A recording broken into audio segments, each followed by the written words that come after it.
Bienvenidos, almas apasionadas por descifrar los rincones más oscuros de la psicología humana. De vuelta al canal Secretos de Sueños. Hoy, no solo nos sentaremos frente a la pantalla para ver un simple episodio de televisión de entretenimiento, sino que realizaremos, juntos, una cirugía de psicología conductual increíblemente profunda y detallada para el episodio 555 de la obra maestra televisiva, Sueños de Libertad. Descartaremos por completo los resúmenes anticuados y aburridos del principio, para lanzarnos directamente al ojo del huracán. Este es un campo de batalla emocional sangriento, donde las máscaras hipócritas más falsas son arrancadas sin piedad, y las crueles intrigas de manipulación psicológica quedan expuestas a la luz desnuda. Preparen una mente de acero, porque este será un viaje analítico colosal, adentrándonos en cada oscuro rincón de pensamiento de todos los personajes que habitan y luchan por el poder en esta colonia. Al comienzo del episodio, el director lanza directamente a la audiencia a una atmósfera asfixiante y llena de pánico en la oficina de Gabriel. Los espectadores se ven inmediatamente arrastrados a la peor crisis hasta la fecha, cuando Gabriel despierta frenéticamente a Pablo y Marta en la brumosa madrugada. Las noticias de la Guardia Civil llegan como un rayo, destrozando cualquier ilusión de paz. 2 camiones repletos de mercancía con destino a Barcelona han sido robados descaradamente.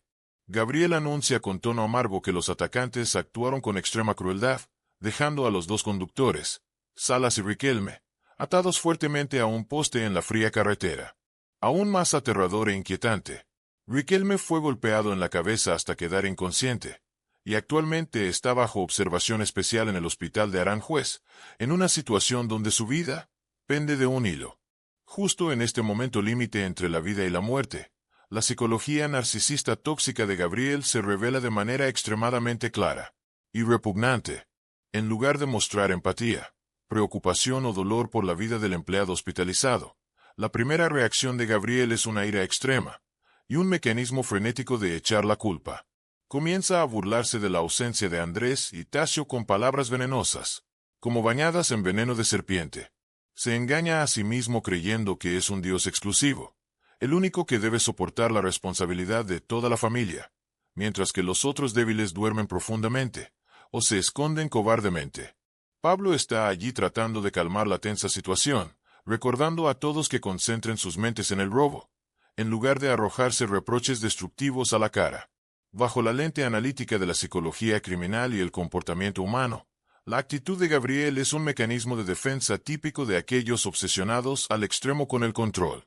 Cuando ocurre un gran incidente completamente fuera de su alcance y manipulación, Gabriel siente que su poder supremo está gravemente amenazado, y su honor narcisista es pisoteado. El volumen de mercancía robada no son artículos triviales, sino uno de los pedidos más grandes del año para 2 socios extremadamente importantes, los grandes almacenes Jordá y la cadena de perfumerías Ferrer. El enorme volumen de productos, que asciende a 2 toneladas, preparados sin descanso por todos los trabajadores durante toda una semana, se evapora de repente, arrastrando consigo enormes pérdidas que podrían hundir toda la empresa.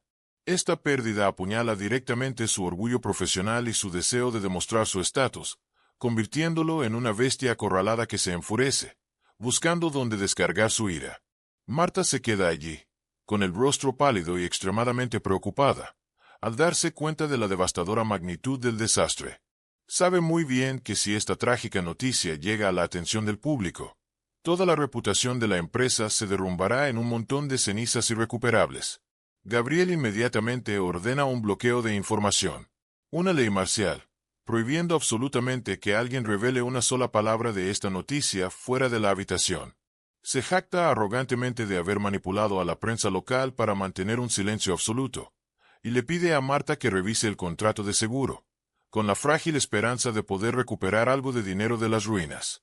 Pablo decide ir a reunirse con los trabajadores para calmar los ánimos, mientras Marta acompaña a Gabriel. Su coordinación en este momento no es en absoluto la verdadera unidad de una familia, sino solo la reacción temporal de supervivencia de personas acorraladas contra la pared, ante un desastre económico que amenaza con aniquilar todo el negocio que les ha costado generaciones construir. Toda la habitación se inunda de cálculos fríos. donde la vida humana es empujada a un segundo plano, para dejar paso a números insensibles de informes financieros. Cambiando de escena al asfixiante espacio de la casa de Tasio y Carmen, donde la ruptura de las relaciones sentimentales también se está desarrollando de una manera tan amarga y cruel, como las batallas comerciales de afuera. Carmen, con el cuerpo exhausto y el alma cansada, acaba de regresar a casa después de tener que apretar los dientes y pasar una noche en las viviendas de los empleados, para escapar de la atmósfera sofocante y tóxica de su matrimonio sin salida. En este mismo momento, Tasio entra en la habitación con el rostro enfurecido para comenzar su interrogatorio a Carmen. Al ver a Carmen buscando camisas limpias, Tasio inmediatamente le exige saber dónde pasó la noche, con la actitud arrogante de un superior interrogando a un prisionero. Las palabras de Tasio están llenas de celos tóxicos y un profundo desprecio mientras apaga todo respeto, calificando el acto de su esposa de pasar la noche fuera como un comportamiento vulgar y vergonzoso. Carmen está extremadamente indignada por esta desfachatez, y desafía a Tasio a terminar su frase, para ver hasta qué punto se atreve a insultar su dignidad. Tasio no retrocede en absoluto, sino que continúa con su loca cadena de deducciones paranoicas acusando a Carmen de haberse acostado en secreto con David. Se aferra a una excusa extremadamente trivial, la de haberlos visto abrazarse en el almacén, y elabora un guión sucio y pésimo en su cabeza para satisfacer sus celos enfermizos. Carmen se queda allí, viendo hasta el fondo la cobardía y la hipocresía extrema del marido con el que ha compartido cama durante tanto tiempo. No se rebaja a justificarse por mentiras, sino que rechaza rotundamente tener que informarle de su horario a alguien que no merece respeto. La conversación termina en un punto muerto absoluto cuando Carmen se da la vuelta y se va, dejando a Tasio hundido en la confusión, la ira y la patética situación creada por él mismo a partir de su profunda inseguridad. El análisis psicológico de Tasio en este segmento muestra que está utilizando el mecanismo de proyección psicológica extremadamente familiar de los engañadores profesionales. El propio Tasio es un traidor despreciable inmerso en una relación sucia e incorrecta con Paula, escondida detrás de las paredes de la cocina. Precisamente porque en lo más profundo de su corazón sabe bien que está sucio y es culpable. Proyecta automáticamente esa inmundicia sobre su esposa pura. Se aferra a un abrazo puramente social entre Carmen y David para convertir a Carmen en culpable, mitigando así el sentimiento de culpa que lo carcome a él mismo. Esta es una forma extremadamente cruel y familiar de manipulación psicológica de la víctima, destinada a empujar a la mujer a una posición pasiva, teniendo que defender su propio honor frente a acusaciones infundadas, en lugar de tener la oportunidad de exponer el verdadero crimen del traidor que tiene enfrente. Tasio usa una falsa indignación para ocultar la naturaleza inferior y podrida de un hombre que no se atreve a enfrentar sus propios errores, creando una imagen trágica del abuso mental en el matrimonio. En otro desarrollo lleno de matices de represión, Begoña encuentra a Gabriel en un estado de extrema tensión después de una noche de insomnio frente al abismo.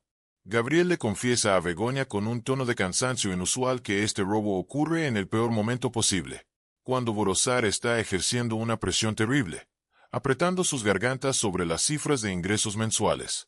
Gabriel se siente extremadamente solo en su trono y cree que los socios, personas de su propia sangre, solo saben desafiar su poder y buscar formas de derrocarlo en lugar de apoyarlo. Begoña, con su habitual calma, intenta actuar como un ancla racional, devolviendo a Gabriel a la realidad, aconsejándole que se calme y deje de disparar flechas envenenadas de sospecha a las personas que lo rodean, personas que no merecen recibir castigos injustificados. Sin embargo, la paranoia de Gabriel ha evolucionado hasta el punto máximo de la patología mental. Se niega rotundamente a creer que este trágico robo se deba simplemente a la pura mala suerte de la rueda del destino, o a la codicia de unos ladrones comunes. Gabriel afirma frenéticamente que hay una mano oscura desde adentro moviendo los hilos de todo para destruir su reputación y su negocio, y así expulsarlo de la silla del poder. A pesar de que Begoña intenta usar argumentos lógicos para aconsejarle que confíe en la capacidad de investigación de la Guardia Civil, Gabriel mantiene una actitud de extrema sospecha, sus ojos inyectados en sangre con los rayos de un odio paranoico. La caída de un narcisista a menudo no comienza con impactos externos, sino con la pérdida total de confianza en el mundo que lo rodea, sospechando incluso de su propia sombra. Y Gabriel se está deslizando por ese camino de autodestrucción mental a una velocidad vertiginosa e irremediable. La psicología de Gabriel en este momento es como una fortaleza que se desmorona desde adentro. Está dispuesto a sacrificar a cualquiera para satisfacer su sed de encontrar a su traidor imaginario. Al mismo tiempo, en el espacio lujoso pero frío de la familia Salazar, se está llevando a cabo una conversación llena de dolor y sin salida entre los esposos Pablo y Nieves. Pablo, con el pánico de alguien a punto de perderlo todo, intenta aferrarse a la última pizca de esperanza al volver a explicar toda la sucia historia de su aventura de una manera desesperada. Admite haber engañado cruelmente a Nieves para involucrarse con Marisol en Tarragona, pero astutamente intenta justificarse diciendo que él fue quien inició proactivamente el final de todo, antes de que Marisol lo siguiera a Toledo para destruir la felicidad de su familia. Pablo intenta moldear la historia, encubriendo los peores detalles para convertirse en una víctima de las circunstancias, con el fin de evocar piedad de su esposa, que ya ha sufrido heridas demasiado profundas. Nieves se sienta allí en el sillón, escuchando esas explicaciones parcheadas y mentirosas con un rostro frío e inexpresivo y un corazón completamente adormecido, sin un solo latido de amor o perdón.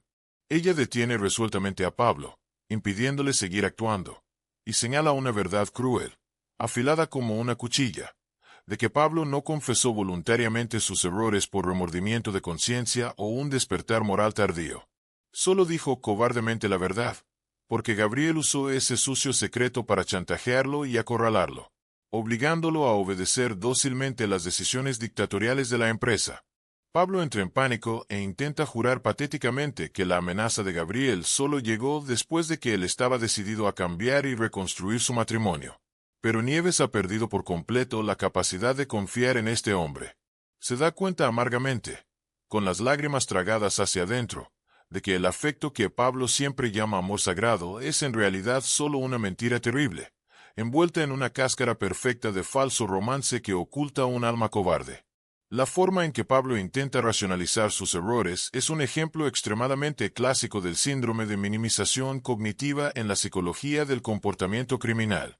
Corta intencionalmente los detalles desfavorables, oculta sus verdaderos motivos cobardes y adorna sus acciones para verse menos terrible a los ojos de su esposa, cuya confianza se está derrumbando.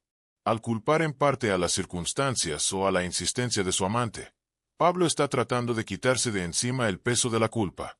Pero Nieves, como víctima traicionada de adentro hacia afuera, habiendo experimentado lo más profundo del dolor, ahora ha construido un sólido muro de defensa de acero frío, sin permitir que ninguna mentira barata penetre y erosione su mente una vez más.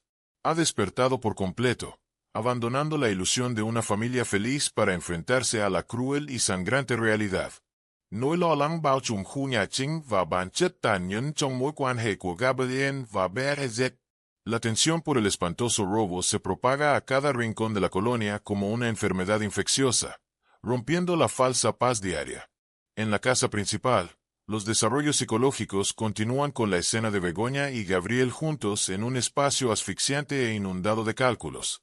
Gabriel, después de una noche de total insomnio debido a la fuerte presión, se apoya demacrado y exhausto en el caro sofá en busca de un poco de descanso poco común en medio de la tormenta. En un rincón oscuro cercano, Begoña tiene un breve intercambio de miradas y unas pocas palabras al azar con Antonia, la mujer cuya segunda identidad es Beatriz. Tan pronto como la figura de Begoña desaparece por el pasillo, Beatriz inmediatamente aprovecha la oportunidad de acercarse a Gabriel para iniciar una conversación con propósitos turbios y llenos de lujuria. Beatriz aparece frente a Gabriel con una actitud coqueta y llena de cálculos seductores, ignorando deliberadamente la tensa atmósfera que asfixia a todos. Intenta usar la suavidad para apaciguar a Gabriel, recordándole el extravagante plan de celebración para la noche que habían trazado de antemano. Pero Gabriel, con su mente ardiendo ferozmente por la enorme pérdida de mercancía, la rechaza brutalmente y sin piedad. Declara sin rodeos, con el tono más frío, que no está de humor para celebrar ni le importan los asuntos amorosos, dejando a Beatriz plantada y abrumada por la decepción. La relación entre Gabriel y Beatriz, a través de esta escena, Se muestra claramente como si no estuviera basada en una base de amor sincero o empatía, sino que es solo un intercambio de beneficios carnales y la satisfacción del instinto dominante de aquellos que se deslizan en la oscuridad. Cuando el poder y el dinero de Gabriel se ven amenazados, inmediatamente descarta todas las necesidades emocionales, apartando los placeres frívolos. Este movimiento expone la escalofriante crueldad fría y calculadora de Gabriel. Considera a los seres humanos, hombres o mujeres, solo como herramientas de entretenimiento, y está listo para arrojarlos a la basura cuando obstaculizan su enfoque en proteger su trono de poder.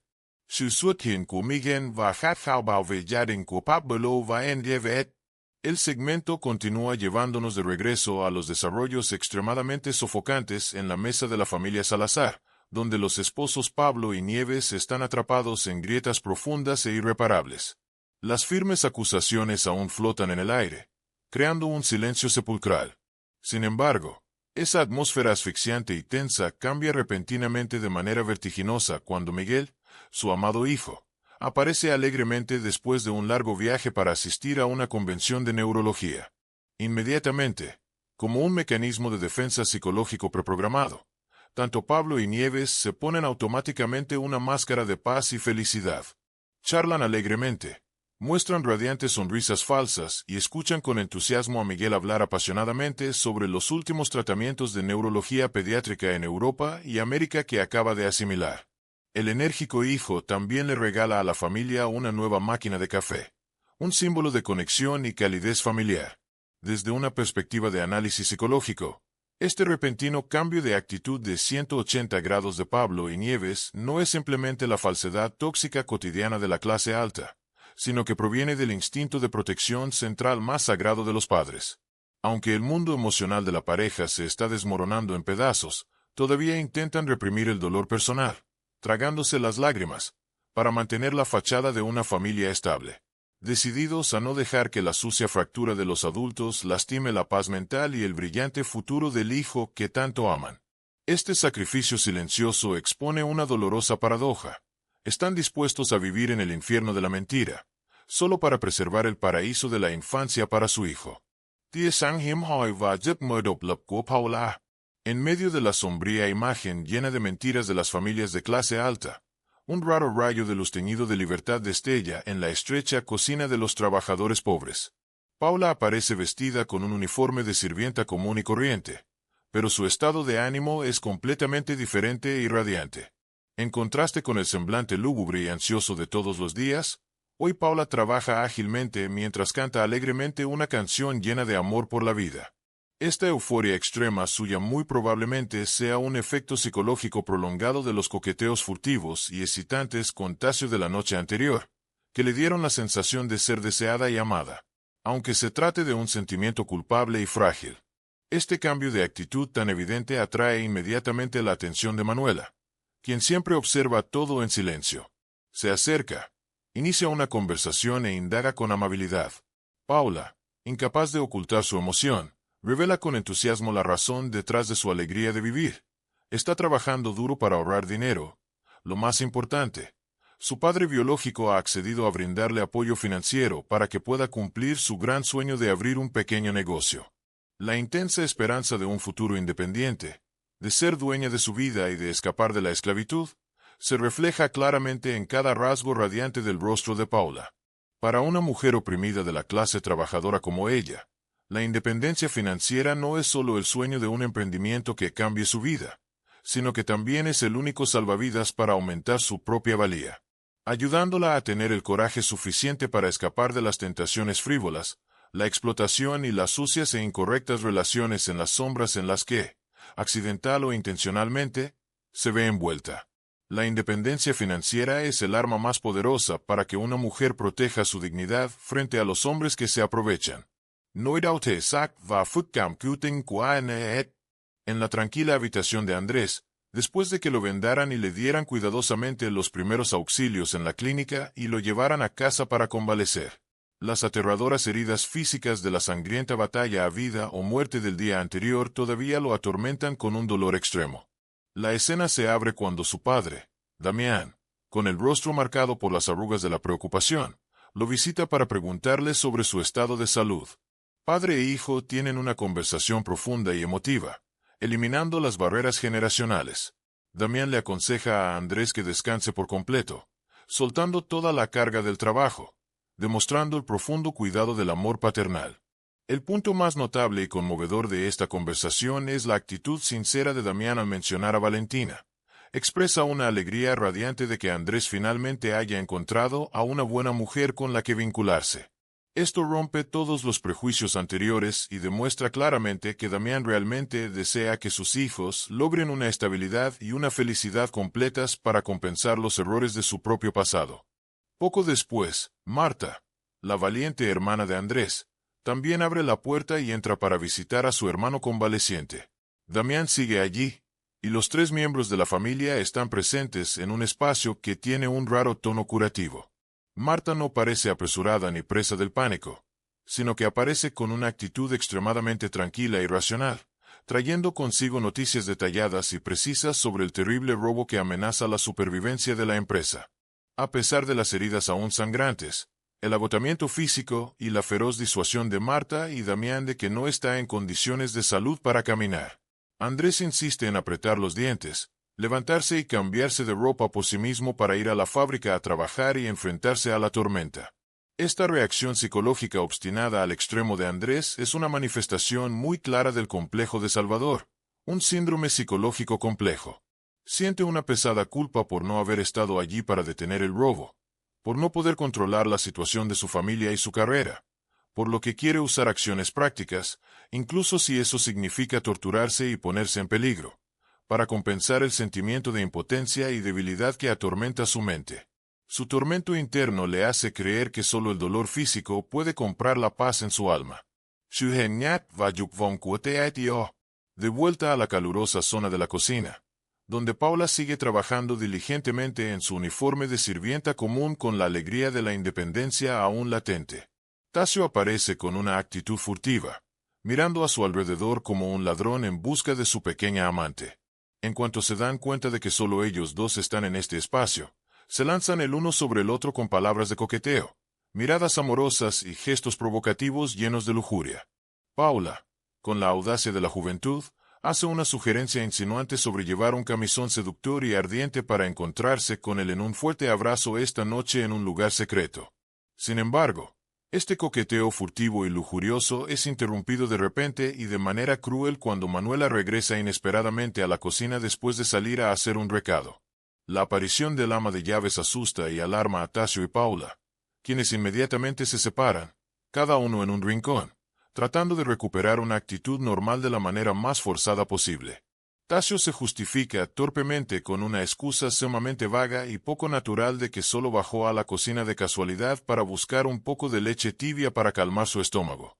Por mucho que intenten actuar, sus expresiones forzadas, la torpeza de sus manos y pies, y sus miradas esquivas no pueden eludir la mirada perspicaz, aguda y experimentada de Manuela. El comportamiento de Tasio en esta escena es el clímax de la patética cobardía en el matrimonio. En lugar de levantarse valientemente para enfrentarse y resolver el sofocante enredo con su esposa Carmen, elige huir como un avestruz escondiendo la cabeza en la arena, sumergiéndose en romances fugaces y furtivos para buscar la confirmación del valor y el poder masculino de una manera barata y sucia.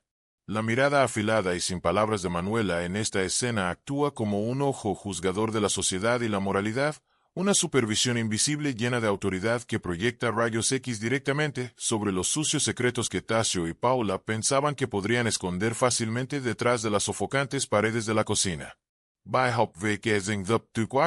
Valentina. Cambiando de escena a la bulliciosa zona de la cantina, una atmósfera pesada y triste envuelve de repente a Valentina cuando aparece y se sienta a la mesa a hablar con Salva y Mabel.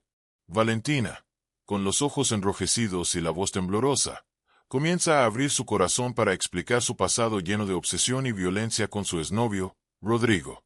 Relata aterrorizada que Rodrigo estaba profundamente atrapado en una locura paranoica, incapaz de aceptar la cruel verdad de que ella había escapado de él y comenzado una nueva vida más brillante. Él la acosaba, amenazaba y acechaba continuamente debido a su psicología de posesión tóxica, tratando a la mujer como un trofeo. La historia llena de lágrimas de Valentina es una lección práctica extremadamente profunda, sobre la psicología criminal de los acosadores. Aquellos con una psicología narcisista rota que ven a las víctimas como objetos inanimados en lugar de seres humanos independientes con derecho a la autodeterminación. Utilizan el control como medida de su fuerza masculina distorsionada. Valentina expresa una extrema indignación hacia los hombres que se otorgan a sí mismos el derecho a dominar las vidas de las mujeres, lo que demuestra que está en un proceso increíblemente difícil de reconocer, enfrentar y sanar las heridas sangrantes del abuso psicológico y físico. Que tenga el valor de decir esto frente a sus amigos marca un paso importante para romper el silencio y negarse a ser la víctima obediente de un sistema patriarcal corrupto.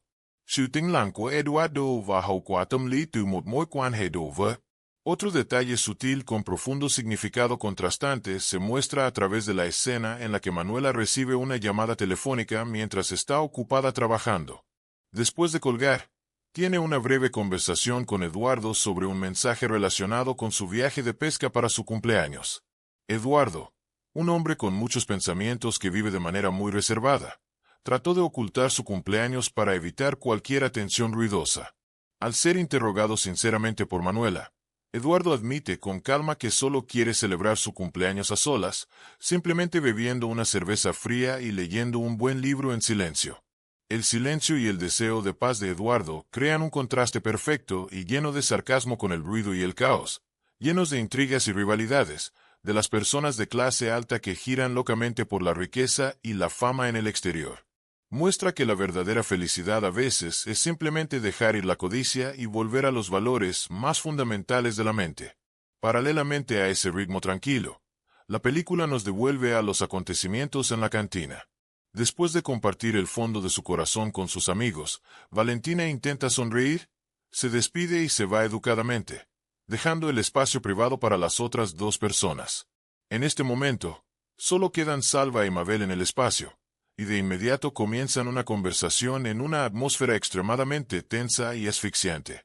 Salva alberga remordimientos e intenta acercarse, limpiar y ayudar con los trozos en la mesa, pero Mabel reacciona de manera extremadamente dura, como un puercoespín erizado. Le exige en voz alta a Salva que mantenga una distancia absoluta y se muestre extremadamente molesta y disgustada con su presencia. Salva se siente muy agraviado porque no entiende que debe hacer bien. En un momento de ira, sugiere que Mabel debería buscar otro trabajo si está tan frustrada con su presencia. La discusión termina en un punto muerto cuando Mabel lanza cosas enfadada y se va a la zona de la cocina. Esta es una consecuencia psicológica extremadamente típica de las relaciones sentimentales que terminan de forma incompleta, donde el amargo resentimiento y el daño emocional no resuelto se convierten en un veneno peligroso que contamina todo el entorno de trabajo compartido, convirtiendo el lugar donde se gana la vida en un infierno psicológico ineludible. El escenario cambia al espacio de exposición de la tienda, donde la conexión de las mujeres heridas se retrata con claridad y conmoción. Después de recibir y despedir con una sonrisa a un cliente en la puerta, Claudia se quita inmediatamente su máscara de vendedora para regresar y tener una conversación emocional con Carmen, que está sentada abatida. Carmen se queja cansada, entre lágrimas, de los celos paranoicos e irracionales de Tasio. Siente que su dignidad ha sido gravemente insultada y pisoteada cuando Tasio se atreve a pensar que ella es el tipo de mujer promiscua y cualquiera que se acuesta con otros hombres solo por un abrazo de consuelo. La decepción de Carmen ha llegado a su límite, sobrepasando cualquier umbral de tolerancia debido a la descarada hipocresía de su esposo. Claudia escucha con profunda empatía, consuela amablemente a Carmen y afirma con firmeza que siempre es cálidamente bienvenida a quedarse en su habitación, considerándola como un hogar seguro donde refugiarse durante la tormenta. Justo cuando las lágrimas están a punto de brotar, Valentina también regresa a la tienda después de salir de la cantina y se une naturalmente a la conversación íntima. La aparición de Valentina con el rostro triste y el dolor del pasado persistente solo aumenta la atmósfera de intensa empatía entre estas mujeres que luchan con los pesados problemas psicológicos causados por los hombres. Se sientan allí, cada una con su propio dolor, pero comprendiendo la injusticia de una sociedad corrupta. Esta escena es como una hermosa pintura de hermandad, donde juntas crean un espacio seguro, una alianza feminista en miniatura, para compartir, protegerse y curarse mutuamente en susurros con la ternura inherente del sexo débil. En un rincón tranquilo pero calculador de la oficina, la conversación entre Marta y Chloe revela los oscuros y sutiles rincones del arte de manipular los sentimientos humanos. Marta está bajo la terrible presión del robo de bienes, temiendo en extremo que, si pierden a los dos grandes clientes, la empresa caiga en manos de su rival Floral y ella se convierta en la pecadora de todos los tiempos. Marta se culpa desesperadamente a sí misma por dejar ir al grupo de transporte sin realizar personalmente una inspección exhaustiva.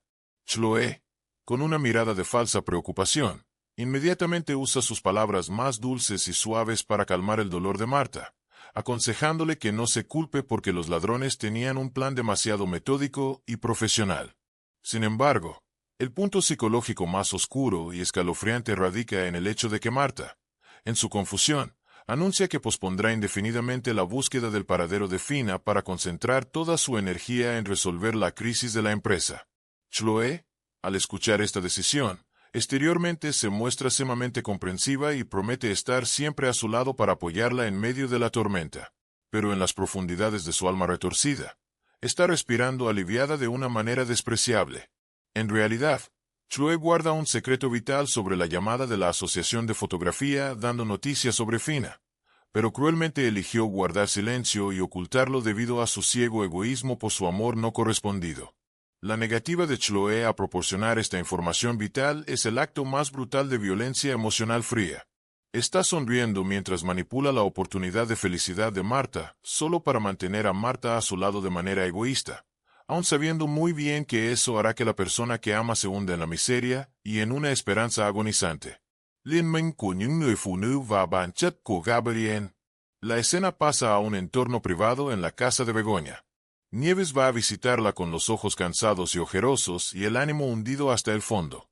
En este lugar seguro, las dos mujeres tienen una conversación emocional, despojándose de todas sus defensas. Nieves relata dolorosamente toda la cruel verdad sobre la confesión forzada de Pablo. Se da cuenta con disgusto de que todos los intentos de reparar a la familia se construyeron sobre una base podrida de mentiras, y que el hecho de que Gabriel estuviera detrás de las sombras moviendo los hilos y chantajeando a Pablo ha matado todo el último respeto que le quedaba por su cobarde marido. Begoña escucha atentamente con profunda empatía y lanza una advertencia escalofriante que hace estremecer a quien la escucha sobre la verdadera naturaleza de Gabriel. Begoña revela la terrible verdad de que Gabriel una vez usó cruelmente a su propia hija pequeña, Julia, como arma de manipulación para amenazar a su abuelo Damián, con el fin de lograr su objetivo de disputar el poder. El análisis del comportamiento cruel de Gabriel a través de las palabras de Begoña confirma innegablemente que tiene manifestaciones extremas de trastorno de personalidad antisocial. Carece por completo de límites morales, no tiene la menor compasión, ni siquiera por su sangre más cercana. Begoña le toma la mano y le aconseja a Nieves que nunca sea tan tonta como para darle a Gabriel el privilegio de interferir y destruir su vida, porque él es un monstruo que aplastará todo lo que toque. La fuerte alianza entre estas dos mujeres profundamente heridas crea un poder de resistencia potencial, una semilla de rebelión contra las maquinaciones tóxicas de los hombres en la familia. En una oficina separada, un feroz enfrentamiento que huele a pólvora entre Andrés, el empleado Quique y Gabriel lleva el clímax de la sospecha y las luchas internas a su punto máximo. Andrés, con su cuerpo lleno de heridas, intenta reprimir el dolor para interrogar rigurosamente al conductor Quique. Andrés, con el pensamiento lógico agudo de un hombre experimentado, señala los puntos absurdos del robo. Los delincuentes se emboscaron en el momento perfecto, apuntaron exactamente al cargamento más valioso y escaparon sin dejar rastro, llevando a la única conclusión de que debe haber un informante interno pasando la información. Justo cuando la atmósfera se vuelve asfixiante, Gabriel aparece en la puerta interpretando a un líder benévolo y magnánimo, y ordena al empleado Quique que se vaya a descansar. En el instante en que la puerta de madera se cierra de golpe, una acalorada discusión estalla como un volcán entre los dos hombres de sangre opuesta. Gabriel utiliza un lenguaje sarcástico y mordaz que recuerda el accidente de Andrés en el pasado, usando el dolor personal para degradar el prestigio y golpear el punto débil de su oponente. Justo en ese momento, El teléfono del escritorio suena, rompiendo la batalla verbal. Andrés levanta el teléfono con cara seria mientras Gabriel se queda allí con los brazos cruzados, tratando de aguzar el oído para escuchar a escondidas qué información secreta contiene la llamada. Apenas termina la llamada brevemente, Tasio abre inesperadamente la puerta y entra presuroso para anunciar la última información, dejando a Gabriel atónito y conmocionado. El duro enfrentamiento entre estos hombres no es simplemente un conflicto sobre el trabajo, sino una rivalidad de poder tóxica donde la desconfianza y la humillación del oponente se ponen por encima del interés común. El punto más valioso en términos del análisis de la psicología criminal del episodio es la escena silenciosa en un descampado donde los dos ladrones, Gorito y Álvaro, se reparten cuidadosamente los frutos de su crimen. Al contrario de la paranoia sobre una compleja organización mafiosa internacional, en realidad se trata solo de dos individuos que cometen un acto criminal impulsivo con desarrollos psicológicos completamente opuestos. Álvaro muestra la naturaleza desnuda de un psicópata de sangre fría e insensible. Se ríe con aire de suficiencia de su plan perfecto, sin importarle en lo más mínimo las consecuencias o las vidas de las víctimas, y solo se enfoca en calcular y dividir la enorme cantidad de dinero que recibirán de quienes los contrataron. Le advierte a su cómplice que no se deje engañar al ir a entregar la mercancía, lo que demuestra su astucia en el oscuro inframundo. Por el contrario, Gorito representa a aquellos que cometen delitos debido a una codicia impulsiva, pero a quienes aún les queda algo de conciencia humana. Gorito muestra continuamente ansiedad, suda de tensión y tiene extremos remordimientos de conciencia por el golpe mortal en la cabeza del conductor Riquelme. El doloroso tormento interior de Gorito es un mecanismo de autocastigo moral cuando el ego lucha entre el bien y el mal. Es muy consciente de la frágil línea que separa el robo ordinario del brutal asesinato. Álvaro descarta rápidamente esa preocupación con falsos consuelos, diciéndole a Gorito que no dramatice el problema como un niño. La forzada asociación entre estos dos criminales contiene una peligrosa bomba de relojería, porque el pánico y la falta de valentía de Gorito seguramente serán el talón de Aquiles que conducirá al colapso de toda esta red criminal en el futuro cercano. Volviendo a la zona de la cantina, se sigue explorando la sinuosa complejidad de las relaciones sentimentales cuando Claudia se acerca proactivamente a conversar con Salva. Para recordar un poco este contexto psicológico entrelazado, Claudia alguna vez estuvo secretamente enamorada de Salva, y Mabel, su mejor amiga, también había tratado inocentemente de emparejarlos.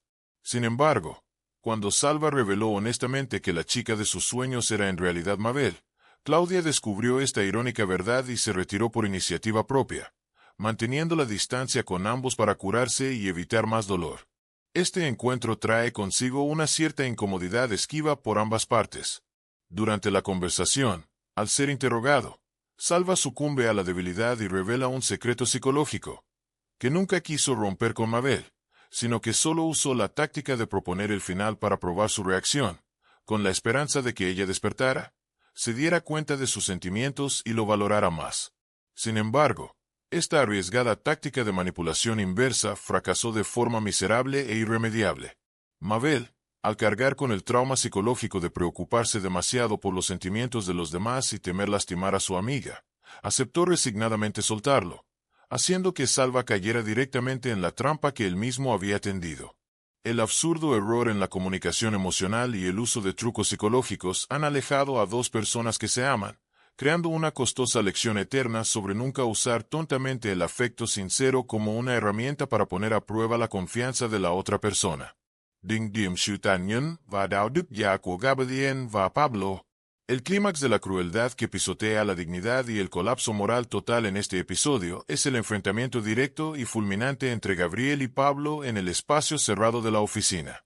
Gabriel anuncia con frialdad una noticia destructiva: que la Guardia Civil ha encontrado los dos camiones abandonados en Illescas, a 20 kilómetros del lugar del robo, y que toda la mercancía, que vale una fortuna, ha desaparecido sin dejar rastro. La última y frágil pizca de esperanza se ha extinguido brutalmente. Justo cuando el enorme desastre económico cuelga sobre sus cabezas a punto de caer, Pablo estalla en una ira frenética sobre problemas amorosos personales. Se lanza a insultar copiosamente a Gabriel por haberle contado cruelmente toda la sucia verdad a Nieves, destruyendo su última oportunidad de reconciliarse con su familia. Pablo le señala directamente a la cara y llama a Gabriel escoria y basura sin derecho ni autoridad para interferir en la vida matrimonial privada de otras personas. Gabriel responde a esa furia con una sonrisa de desprecio de un demonio disfrazado de humano. Utiliza hábilmente la técnica de manipulación psicológica de revertir a la víctima, declarando en voz alta que Nieves debería arrodillarse para agradecerle porque, gracias a él, ella fue iluminada para ver a través de la naturaleza falsa y bastarda de un esposo como Pablo. Gabriel justifica descaradamente sus propias acciones crueles y traicioneras bajo la glamorosa fachada de un santo que trae la verdad. Este feroz intercambio verbal que saca los trapos sucios al sol expone una verdad cruel y amarga. Tanto Gabriel como Pablo son hipócritas que viven en el mismo charco de barro sucio de mentiras y engaños, pero que intentan destrozarse mutuamente para demostrar quién es más limpio y noble a los ojos de los demás. La escena termina con el extremo desprecio y la mirada asesina que Pablo le dirige a Gabriel, marcando la ruptura total y definitiva de cualquier alianza dentro de la empresa, allanando el camino para batallas más sangrientas. A través de las escenas editadas rápidamente y el ritmo trepidante que presagia el próximo episodio, podemos sentir claramente que una terrible tormenta se está acumulando y preparándose para tocar tierra y destruir todo. Chloe está hablando de un chico extraño, lo que podría ser un intento desesperado y equivocado de ocultar sus verdaderos sentimientos. Gabriel está sudando a mares, teniendo que lidiar directamente con las duras preguntas de la Guardia Civil. Carmen y Claudia tienen misteriosas y decisivas conversaciones, y el clímax es la irreconciliable tensión y el odio entre Pablo y Nieves, que prometen una venganza cruel. Juduan Jin Bin Tip Teo. Basado en el profundo análisis psicológico, la estructura del guión y la turbulenta cadena de eventos que acaban de ocurrir, personalmente creo con absoluta certeza que el próximo episodio de Sueños de Libertad será una serie de explosiones masivamente destructivas donde los sucios secretos enterrados se levantarán de sus tumbas para exigir deudas de sangre. Primero, sobre el robo del camión y la inevitable caída de Gabriel. La desaparición total de la mercancía empujará a Gabriel contra la pared, enfrentando una sentencia de muerte económica. Con su naturaleza narcisista de nunca admitir sus errores, nunca agachará la cabeza para asumir la responsabilidad ante Borosar. Predigo que Gabriel lanzará una cruel y feroz cacería de brujas dentro de la fábrica para encontrar un chivo expiatorio que asuma la culpa. El pánico nervioso del ladrón Gorito que analizamos a fondo es la pista mortal que conduce al colapso. Creo que sus remordimientos de conciencia y su miedo harán que Gorito cometa errores tontos, posiblemente dejando rastros al intentar vender esa enorme cantidad de perfume, llevando a la policía directamente a su guarida. El enfrentamiento directo entre la Guardia Civil y Gabriel sacará lentamente a la luz sus otros tratos turbios e ilegales, empujándolo a una crisis de reputación ilegal irreparable. Segundo, sobre el completo oscurecimiento de Nieves y el final desastroso para Pablo. La fría advertencia de Begoña ha despertado por completo la conciencia de resistencia que dormía en Nieves. Ya no será una esposa resignada que soporta humillaciones o que llora amargamente lágrimas de debilidad. La doble y dolorosa traición de Pablo y la cruel manipulación de Gabriel forjarán a Nieves como una mujer extremadamente peligrosa e intrigante. Predigo que en silencio y en secreto recopilará todas las pruebas y libros de contabilidad sobre los crímenes de malversación de Pablo, e incluso podría aliarse atrevidamente en secreto con Begoña para asestar un golpe mortal que derroque por completo la carrera y la fama de su esposo. El levantamiento de Nieves para recuperar el control de su vida será una de las tramas más fascinantes y dramáticas sobre el surgimiento del feminismo en el asfixiante contexto de la película. Tercero, la bomba de relojería llamada crimen emocional de Chloe. Ocultar información importante sobre Fina es un cruel crimen emocional que Chloe está causando intencionalmente a la persona que ama, Marta. La psicología señala muy claramente que las mentiras construidas por el egoísmo personal crearán una tremenda presión interna que erosiona la razón. Chloe vivirá en un estado de miedo y paranoia y tendrá que seguir mintiendo, tejiendo más historias para encubrir su error inicial. Predigo que, por alguna ironía del destino o a través de la intervención involuntaria de un tercero, Marta descubrirá por sí misma la evidencia sobre la llamada de la Asociación de Fotografía. El momento en que se revele la cruel verdad convertirá el amor egoísta no correspondido de Chloe en una tragedia de ser abandonada para siempre, sin posibilidad de defensa. Marta nunca perdonará esta despreciable traición de confianza, y Chloe tendrá que pagar el precio más alto por su ciega y tóxica manipulación. Finalmente, sobre el camino de Carmen y Tasio. El hecho de que Carmen mantenga firmemente sus límites de autoestima, empoderada por el sólido apoyo financiero de su padre, le dará el coraje para cortar de forma definitiva todos los lazos con Tasio. Los irracionales celos paranoicos de Tasio solo lo empujarán a deslizarse y hundirse más profundamente en su sucia y culpable relación con Paula para buscar un falso consuelo. Cuando la desnuda verdad sobre la aventura secreta de Tasio con Paula quede expuesta ante todos, será el vergonzoso final de todos sus esfuerzos por justificarse. Carmen caminará con la cabeza alta y radiante para reconstruir su vida, dejando a Tasio de forma patética y miserable en el desastre creado por sus propias manos. Get Luan. El episodio 555 de Sueños de Libertad es una sinfonía épica y académica sobre el colapso de la confianza y el poderoso resurgimiento de los egos más oscuros escondidos en el fondo del ser humano. Nadie es verdaderamente perfecto y puro en este mundo lleno de intrigas, y cada decisión de mentir y engañar debe pagarse a un precio extremadamente alto en términos de psicología y honor.